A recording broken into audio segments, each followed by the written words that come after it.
Hey everybody, welcome back to the Excellecore Real Estate channel.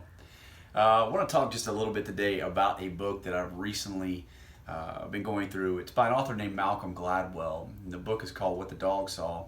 And in there, I don't want to bore anybody, but in there he talks about mysteries and puzzles in a particular chapter. And he talked about the company Enron and how Enron had disclosed all of these actual facts about their accounting practices or whatever, but to most people, Enron was a mystery. And in fact, Enron really should have been a puzzle. And the difference between mysteries and puzzles is mysteries are a lot of unknown territory. It's where a lot of fear kind of hangs out. But puzzles are actually where you know what's going on, you know kind of the pieces. It's just a matter of putting some things together. And it made me start to think about real estate and how oftentimes fear can guide a lot of individuals because real estate is more of a mystery than it really is a puzzle. And so my goal with these videos is to create puzzles, pieces that you can take and you understand the pieces and where they exist, but you're trying to put them together to make a whole process or to complete the puzzle, if I can say it that way. So today I want to talk a little bit again about mysteries and puzzles. And one of the things that I find that maybe creates the most mystery in my industry is jargon. And really that's probably anybody's industry. So I would encourage you, no matter what industry that you're in, to not assume that the general public understands your industry's jargon.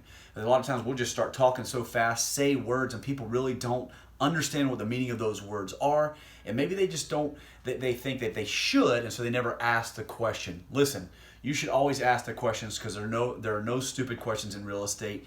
I want to get you as educated as possible. So today, I'm going to talk about one word that we use in real estate and help kind of bring a little bit of clarity to it, and that's the word appraisal. So when we talk about appraisals, I want to help maybe push it in the direction of a puzzle and give you some more understanding of what an appraisal really is. Now there are a couple things that we're going to talk about, and one of those is going to be the price of a home. Now the price of the home, I mean, technically it's kind of an arbitrary thing, right? You can set the price of your home whatever you really want to set the price at. You can ask someone to pay whatever you really want them to pay for the home. Does that mean the home is actually worth what you're asking them to pay? No, it does not. And what actually helps or gives a safety net to a buyer to make sure they don't overpay for that house? That's where appraisals come in. What appraisals are going to do is they're going to deal more with this: value.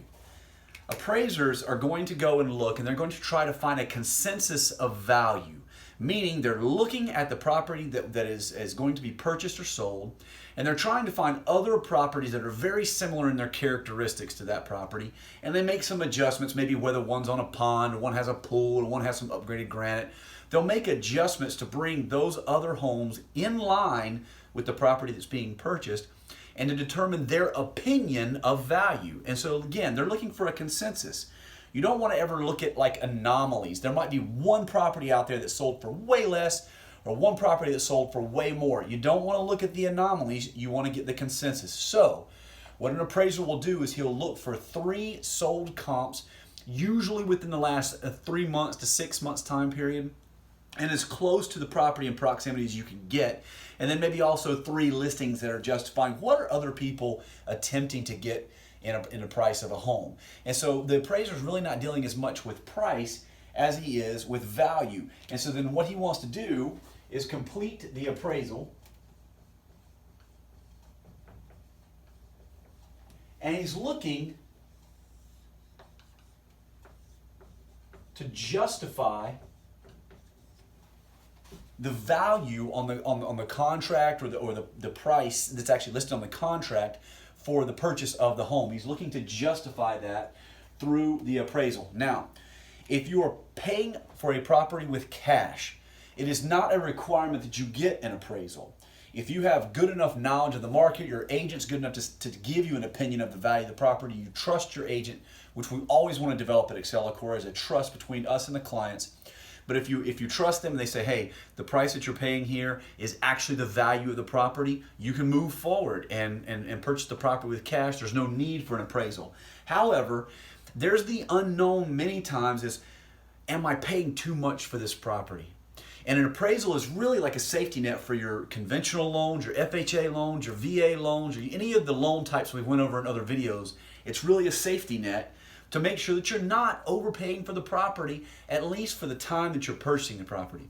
Now, one other thing to consider is the fact that values may be going up over time, values may be going down over time, and you really need a good quality agent who understands the market and the direction that those things are trending to make sure, maybe if the prices are a little bit stagnant, or maybe they're kind of heading in the downward direction, maybe you need to go try to get the property for a little bit lower than what the actual value is at the time.